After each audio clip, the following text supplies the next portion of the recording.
Welcome back to the show. We got a great one lined up. Somebody roll that beautiful intro.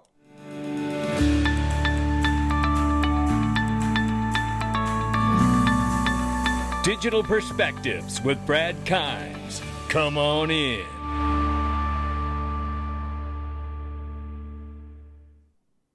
Welcome back to the show. You can follow us on Twitter, YouTube, and digperspectives.com for exclusive content. Right now, $2.14 trillion market cap for crypto. The market is off by 0.9%. Bitcoin, 58,300 plus. Ethereum, 2,500 plus.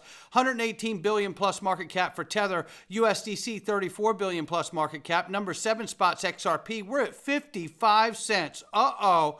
It might be buying time again at Bradley's house.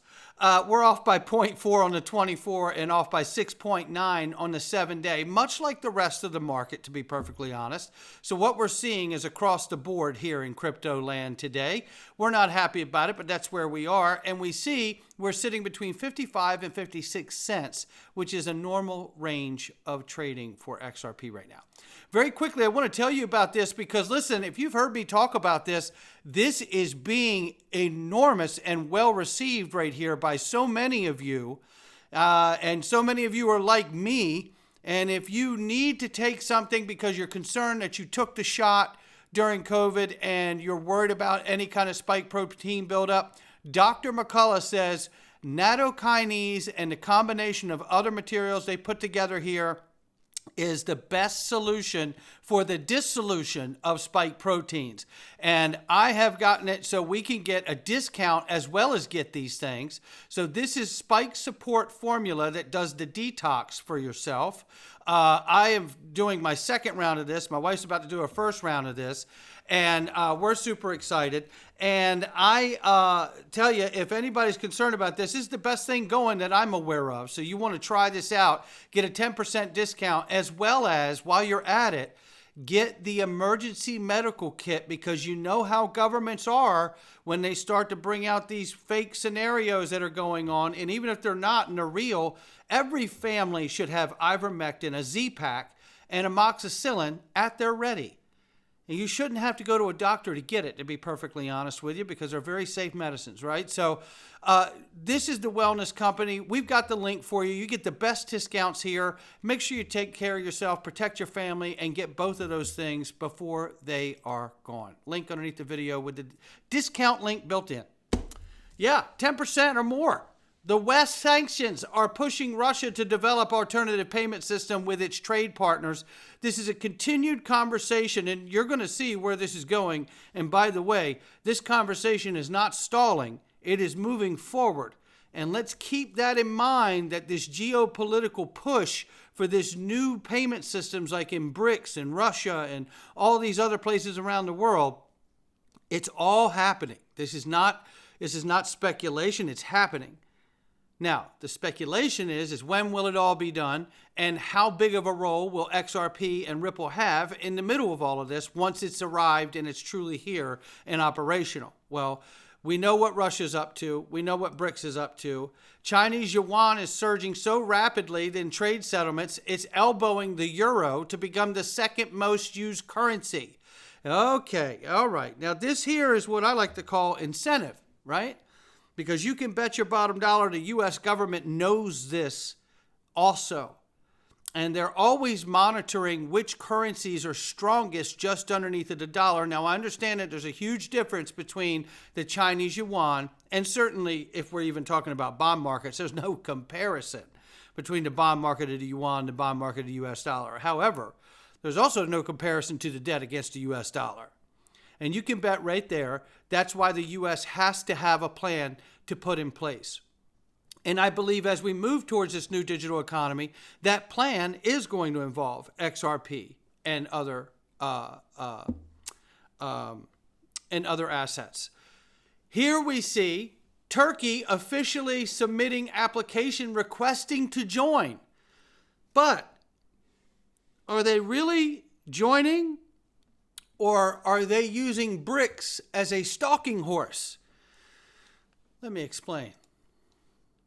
So the president of Turkey, Erdogan, and his administration are basically saying that there's a new diplomatic push that reflects the aspirations to cultivate ties with all sides in a multipolar world. See, they've been trying to join the EU for a very long time, and it hasn't happened. Now, they're putting forth the push for joining BRICS, and you have to wonder, is this a move because they genuinely want to join BRICS, or is this a move because they're using BRICS coalition as a stalking horse to actually get the favor they need to join the EU? Yeah, the plot thickens, ladies and gentlemen. I'm just telling you what's happening, right? We're going to have to see what goes on here, because Turkey's been frustrated by the lack of progress in the bid to join the EU, so now they're knocking on BRICS' door. Like I said, is it a stalking horse move or is it a real play? I don't know. But apparently this is going to be a real play. Remember, Stuart Alderati told us that they were going to pay the fine and they were ready to move on from their side. That's how confident and good they feel about all the decisions in the SEC versus Ripple case. That the Ripple chief legal officer said, we're ready to pay the fine and move forward. Well, there's 4 days left to pay the SEC as Ripple keeps $200 million after $1 billion unlocked from escrow, which is not uncommon, so let's not act like it is. That's about the normal range of what they would hold back for operating expenses and such forth. So we don't know if this is rumor or trumor, but we should in the next few days if it is a real thing. So we'll see. Now, this is a very real thing here, ladies and gentlemen. Earlier this month, Senate Majority Leader Chuck Schumer told the audience at Crypto for Harris virtual event, that he hoped to shepherd crypto legislation before the election. That's what he wants, so they can build off of that momentum. But what we have seen since Chuck Schumer has said that is more lawsuits and activity proving that nothing has changed so far from the administration from Gary Gensler at the SEC. So, where all of this stops, no one quite knows.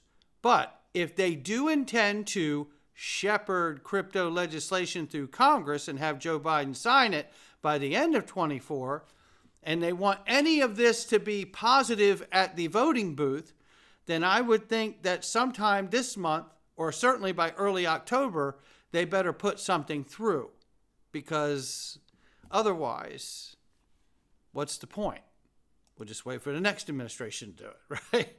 And then I want to play this clip to you here. This is an older clip from back in April, but I want to play this when Brad Garlinghouse happened to be on Fox at the time, talking to Maria Bartiromo. And I want to play this so you can hear this quick clip. Take a listen. People wanted to get in on it, so they bought an ETF to do so. But you recently predicted that the crypto market will double in size to $5 trillion by the end of 2024. That is a big prediction just by the end of this year. Yeah, I don't even feel like it's that big a prediction when you step back. And, you know, like any market, this is driven by supply and demand. You have decreasing supply for a whole bunch of reasons, the halving Bitcoin being an important one. You have an increasing demand, the ETF being a key part of that. And I think it's also people realizing that crypto plays a role as an asset. You know, it's a $2.5 trillion market. Maybe it's a little less than that now. But so it's basically just predicting it's going to double by the end of the year. And if anything, I think I probably under-predicted that. I feel like Washington is still trying to understand this market, and the people writing the legislation, potential legislation here, to put barriers and around this market. I don't know that they really understand the strength and the growth story here. But you think putting regulation around this, putting barriers in place, is going to be a positive for this market? There is no question. I mean, there is no question. We know what's coming. But think of it for a moment. We're at September 2nd. So just September, October, November, December. In 4 months, we could see another $2.5 trillion flood into this market if he's right. And to Brad's point, if you see the legislation put through in the next 30 to 45 days here, and then it gets signed by the end of the year, I think you absolutely could see that kind of level of money move into this space, institutional and otherwise. So this is where we are as we're watching the rest of the world put together where they're going to be.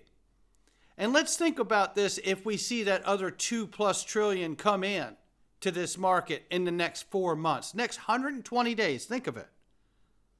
And understand this, we are on the precipice of seeing the real USD, the Ripple stablecoin, be launched, not just on the XRP ledger, but on the Ethereum network as well. Which brings me to this. Over half of Ethereum's value comes from stablecoin, says Amelie and Chad Steingraber.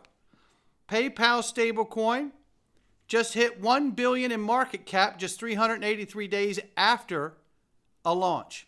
What will happen to the real USD when it launches this year remains to be seen. But I'm glad we're here for it. And the timing could be incredible. And think about this, that in a very short time from a $5 trillion market, we'll see 30 to 50 trillion, according to Graham Rodford for Archax. 30 to 50 trillion, all on XRP, all trading on Archax.